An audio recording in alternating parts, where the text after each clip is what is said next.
ఇవాళ రాష్ట్రానికి రానున్నారు జస్టిస్ పీసీ ఘోష్. మేడిగడ్డ, సుందిళ్ల, అన్నారం బ్యారేజ్లను మరోసారి పరిశీలించనున్నారు ఘోష్.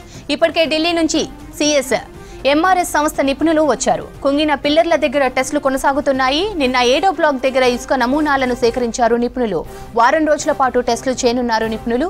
25 మీటర్ల లోతు తవ్వి టెస్టులు చేస్తున్నారు నిపుణులు.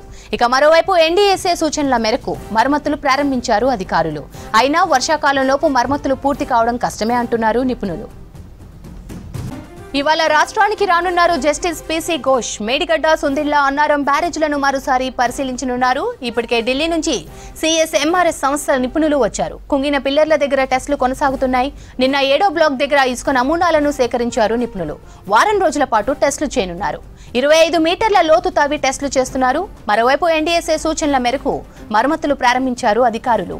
అయినా వర్షాకాలంలోపు మరమ్మతులు పూర్తి చేయడం కష్టమే అంటున్నారు నిపుణులు.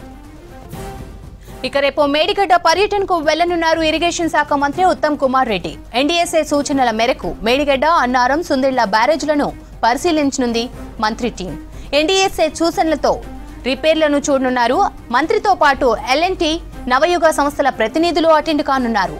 రేపు మధ్యాహ్నం 2 గంటలకు మేడిగడ్డ బ్యారేజ్ పరిశీలన తర్వాత మీడియాతో మాట్లాడనున్నారు మంత్రి ఉత్తమ్.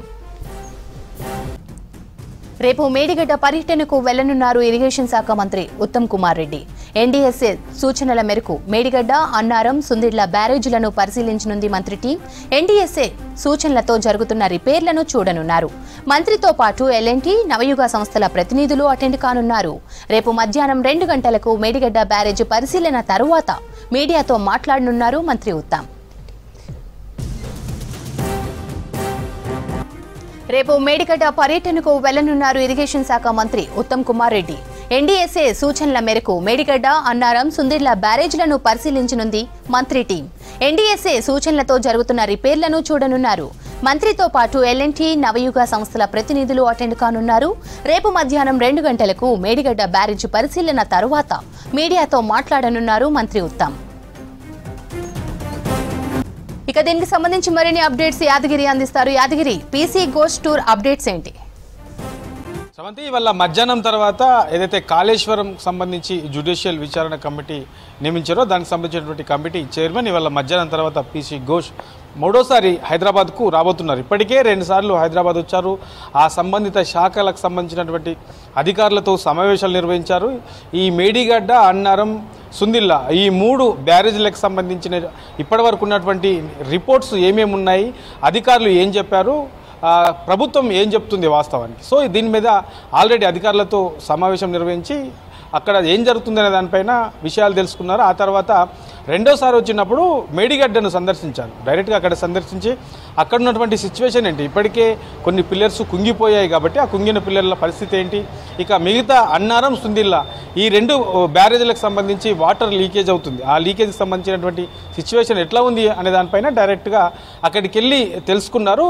ఇక ఈ వాళ్ళ వచ్చేది మూడోసారి వస్తున్నట్లు అయితే రేపు మళ్ళీ ఈ డైరెక్ట్గా ఈ బ్యారేజీల దగ్గరికి వెళ్ళి మళ్ళీ మరోసారి సందర్శించి అక్కడ ఉన్నటువంటి వాస్తవ పరిస్థితులు ఏంటి అనేది తెలుసుకోబోతున్నారు. అయితే దీంతోపాటు ఈ పీసీ ఘోష్తో పాటు రేపు ఆ శాఖకు సంబంధించినటువంటి మంత్రి ఉత్తమ్ కుమార్ రెడ్డి కూడా రేపు మేడిగడ్డకు వెళ్తూ ఉన్నారు. అయితే అక్కడ ఉన్నటువంటి సిచ్యువేషన్ ఇప్పటికే ఎన్డీఎస్ఏ రిపోర్టు మధ్యంతర నివేదికనిచ్చింది. ఈ నివేదికలో ఈ తాత్కాలిక మరమ్మతులు ఏమేం చేయొచ్చు, ఎట్లా చేయొచ్చు అనే దానిపైన ఒక నివేదికనిచ్చారు. ఆ నివేదికనిచ్చారు కానీ ఒకవేళ తాత్కాలిక మరమ్మతులు చేసినా అది ఉండదా అనే దానిపైన కూడా గ్యారంటీ ఇవ్వలేమని చెప్పేసి కూడా ఆ నివేదికలో పేర్కొన్నారు. కాబట్టి ఇప్పటికే ఎన్డీఎస్ఏ ఇచ్చినటువంటి నివేదిక ప్రకారమే ప్రభుత్వం ముందుకెళ్తుంది. అందులో భాగంగానే ఈ మరమ్మతులకు సంబంధించినటువంటి పనులు కూడా ప్రారంభించింది. అయితే ఈ పనులు ప్రారంభించిన మొదట్లోనే కొన్ని ఏరియాల్లో మళ్ళీ పెద్ద పెద్ద బొంగలు రావడం, అక్కడ పెద్ద లోయగా ఏర్పడడం, ఇట్లాంటి సిచ్యువేషన్లు అక్కడ మళ్ళీ బయటపడ్డాయి. అయితే ఇప్పటి వరకు ఉన్నటువంటి లోపాలతో పాటు మరమ్మతులు ప్రారంభించగానే అక్కడ మళ్ళీ కొత్త సమస్యలు కూడా క్రియేట్ అయ్యి కొత్త లోపాలు కూడా అక్కడ బయటపడ్డాయి. సో వీటిని దృష్టిలో పెట్టుకొని ఇంకా ఎట్లా మనం ముందుకెళ్ళొచ్చు, ఎక్కడెక్కడ ఎలాంటి ఈ లోపాలు ఉండే అవకాశం ఉంటుంది అనే దానిపైన అధికారులు ఆరాధిస్తున్నారు. ఇక దీనికి సంబంధించి ఏదైతే ఈ పిల్లర్లు 7వ బ్లాక్ దగ్గర కుంగిన పిల్లర్లు ఉన్నాయో ఆ పిల్లర్ దగ్గరనే నిన్న ఈ టెస్టులకు సంబంధించిన ప్రాసెస్ కూడా స్టార్ట్ చేశారు. 25 మీటర్ల లోతులో ఈ కుంగిన పిల్లర్ల మధ్యలో 25 మీటర్ల లోతులో టెస్టులు చేస్తూ అక్కడ ఉన్నటువంటి ఇసుక, సో దానికి వాడినటువంటి ఈ ఏమేమి ఈ దీనికి సంబంధించినటువంటి వాడారు, వస్తువు ఏమేమి ఎట్లా ఉన్నాయి, దానికి సంబంధించి నాణ్యత ఉందా లేదా అనే దానిపైన పూర్తి స్థాయిలో దీనిపైన టెస్టులు కూడా చేస్తూ ఉన్నారు. సో ఇట్లా మరమ్మతులకు సంబంధించి పనులు ప్రారంభించినప్పటికీ వర్షాకాలం ఆల్రెడీ వర్షాకాలం కంటే ముందే ఈ వర్షాలు పడతా ఉన్నాయి. గోదావరిలోకి పెద్ద ఎత్తున ఈ మరో 2-3 భారీ వర్షాలు పడితే వరద నీరు వచ్చే అవకాశం ఉంటుంది. మరి ఈ వరద నీరు వస్తే ఇందులో కూడా నీళ్ళు వచ్చే అవకాశం ఉంటుంది. కాబట్టి మరి ఈ మరమ్మతులకు సహకరిస్తారా లేదా అనే దానిపైన కూడా ఇప్పటి వరకు ఒక క్లారిటీ అయితే లేదు. కానీ అధికారులు ఎన్డీఎస్ఏ ఏదైతే రిపోర్ట్ ఇచ్చిందో ఆ రిపోర్ట్ ప్రకారం ఆల్రెడీ మరమ్మతులకు సంబంధించినటువంటి పనులు ప్రారంభించినా అది ఎంతవరకు ముందుకెళ్లే అవకాశం ఉంటుంది, ఎంతవరకు కొనసాగే అవకాశం ఉంటుంది, పూర్తి స్థాయిలో ఈ మరమ్మతులు చేయొచ్చా లేదా అనే దానిపైన ఇంకా స్పష్టత లేదు. ఎందుకంటే వర్షాలు పడతా ఉన్నాయి.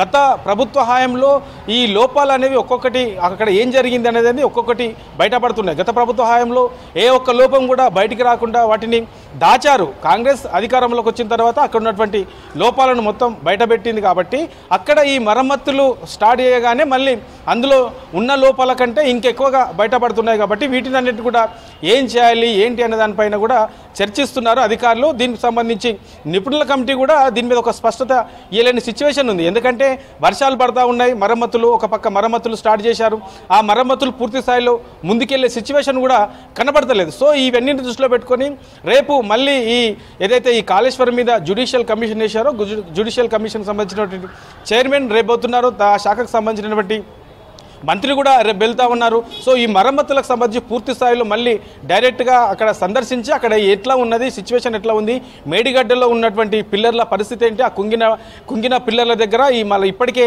ఈ టెస్టులు స్టార్ట్ చేశారు. కాబట్టి ఈ టెస్టులకు సంబంధించి కూడా ఎన్ని రోజులలో కంప్లీట్ అయ్యే అవకాశం ఉంటుంది. ఇప్పటికే నిన్న ఈ టెస్టులకు సంబంధించినటువంటి ప్రాసెస్ స్టార్ట్ చేశారు. ఈ వారం రోజుల పాటు ఈ టెస్టులు కొనసాగనున్నాయి అక్కడ. మరి ఈ వారం రోజుల తర్వాత దీనికి సంబంధించి ఏం చేస్తే బాగుంటుంది అనే దానిపైన ఈ టెస్టుల అనంతరం దాని మీద ఒక స్పష్టత వచ్చే అవకాశం ఉంటుంది. దాని తర్వాతనే అప్పుడు మళ్ళీ ఈ పిల్లలకు సంబంధించిన దాని మీద ఒక నిర్ణయం తీసుకునే అవకాశం ఉంటుంది. సో ఇప్పటి వరకు ఎన్డీఎస్ఏ సూచించినటువంటి దాంట్లో మరమ్మతులు ఎంతవరకు వచ్చాయి, ఎక్కడెక్కడ మరమ్మతులు చేశారు, ఇక ఎన్డీఎస్ఏ పూర్తి స్థాయిలో ఇంకా ఏమేమి చేయమన్నది ఇట్లా ఓవరాల్గా వీటన్నిటిపైన కూడా కమిషన్ చైర్మన్ తర్వాత మంత్రి దీని మీద డైరెక్ట్గా అక్కడికి వెళ్ళి వాస్తవ రూపంలో గ్రౌండ్ లెవెల్లో ఏం జరుగుతుందనేది రేపు తెలుసుకోబోతున్నారు. రేపే అక్కడ మధ్యాహ్నం తర్వాత అవసరమైతే మీడియాతో కూడా అక్కడే మాట్లాడే అవకాశం అయితే కనబడతా ఉన్నది. ఎందుకంటే ఇప్పటికే దీని మీద రకరకాల చర్చ జరుగుతూ ఉన్నాయి.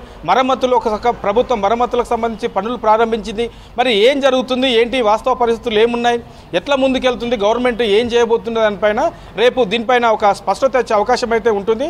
ఓవరాల్గా ఇప్పుడున్నటువంటి సిచ్యువేషన్ చూస్తే ఈ వర్షాలు కనుక ఇదే పరిస్థితుల్లో పెద్ద ఎత్తున కనుక పడితే ఈ మరమ్మతులకు సంబంధించి పూర్తి స్థాయిలో ఒక స్పష్టత అయితే కనబడతలేదు ఇప్పటి వరకు. మరి వర్షాలు కనుక ఎక్కువ వస్తే పూర్తి స్థాయిలో చేసే అవకాశం కూడా లేదనే చర్చ మరో పక్క ఉన్నది. ఒక నిజంగానే వర్షాకాలాలు కొంచెం వర్షాలు తగ్గి మరమ్మతులకు కనుక సహకరిస్తే పూర్తిగా ఏదైతే ఎన్డీఎస్ఏ ఇచ్చినటువంటి రిపోర్ట్ ప్రకారం మరమ్మతులు చేసే అవకాశం అయితే ఉంటుంది. కానీ వర్షాలు కనుక ఇదే స్థాయిలో భారీ ఎత్తున కనుక పడితే కొంత అంతరాయం కలిగే అవకాశం అయితే కనబడతా ఉన్నది. శ్రావంతి. రైట్, యాదగిరి.